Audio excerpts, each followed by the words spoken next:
Oui, moi aussi je me suis demandé si c'était vraiment possible de gagner autant en si peu de temps. 3% c'est beaucoup.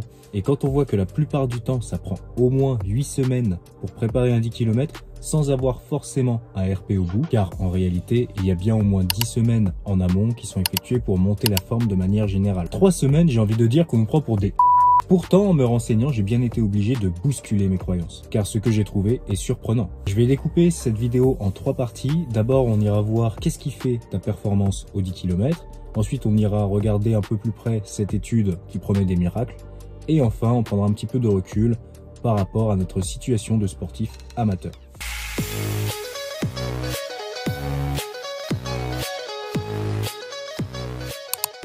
Le 10 km, c'est l'épreuve des bourrins, des masos, de ceux qui adorent la douleur, qui adorent sentir cette brûlure au niveau des cuisses et cette sensation de sang dans la bouche. Pour réussir un 10 km, il faut clairement être prêt à se faire mal. Pourquoi se faire mal? Parce que tout du long de la course, on va être globalement autour du SV2, ce qui est vraiment très haut en termes d'intensité.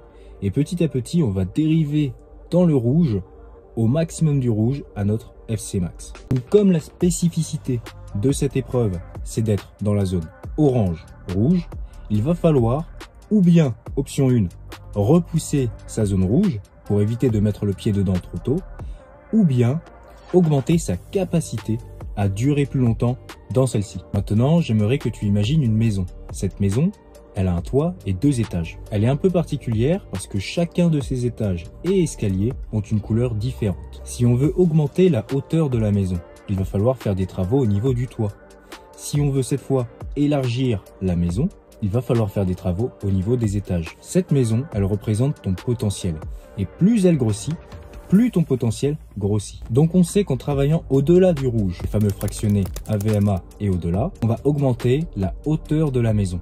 Là où quand on va bosser sur les étages en dessous, sur des fractionnés un peu plus longs, on va chercher à élargir les étages de la maison. Bien sûr, on n'oublie pas les petits escaliers qui font la transition entre chacun des étages, c'est les fameuses séances au seuil qui vont permettre de retarder le passage d'un étage à un autre. À présent que le cadre est posé, quelle méthode a été utilisée par l'étude miracle pour refaire la maison de façon déco en moins de 3 semaines? Impossible! Mensonge! Personne ne peut faire cette maison en moins de 3 semaines! Et tu as raison, une petite équipe ne peut pas réussir à faire autant de travail en si peu de temps. Mais qu'en est-il si on augmente le nombre de personnes qui viennent travailler dans ta maison par 2, par 3, par 10? Et devine quoi?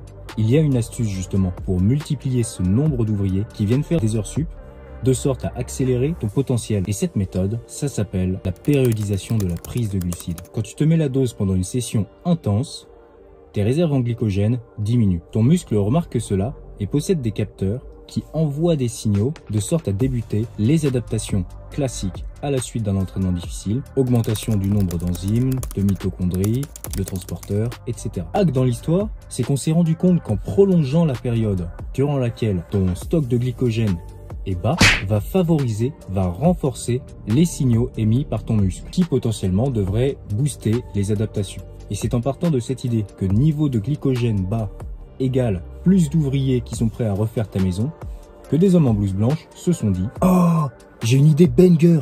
Viens ce soir, on fait du HIIT bien fort jusqu'à vider le glycogène des muscles. Ensuite, on prend des protéines pour bien réparer les fibres cassées, mais on prend pas de glucides pendant toute la nuit. Comme ça, on prolonge la fenêtre d'adaptation post-training. Et en plus, on fait un petit footing tranquille le matin, toujours à jeun. Comme ça, vu que les réserves seront toujours basses, le corps aura l'impression qu'on se sera entraîné fort. Et là, les signaux vont pleuvoir et les adaptations vont être multipliées. Par contre, après, on peut manger des glucides? Oui, on en mange toujours autant sur la journée qu'avant. C'est juste qu'on met un timing à la prise des glucides. On teste sur des triathlètes? Allez, ça part.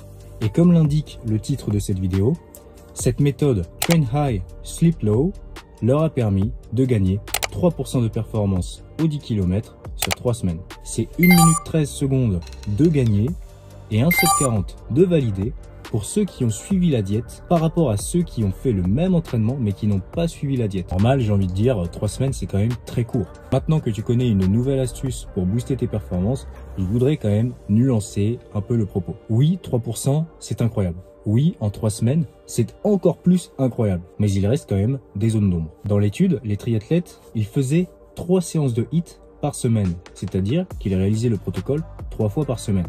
Qu'en serait-il si on le faisait qu'une seule fois ou si on le faisait plus de 3 fois? La perception de l'effort, elle était nettement augmentée sur les séances faciles pour ceux qui avaient la restriction glucidique.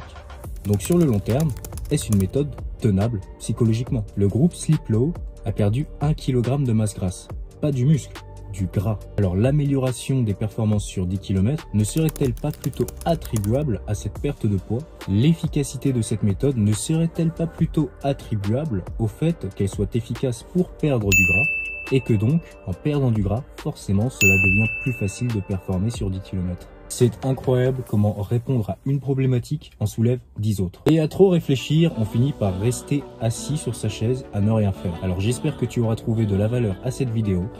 Teste, mets en pratique de ton côté et surtout, mets-toi la dose!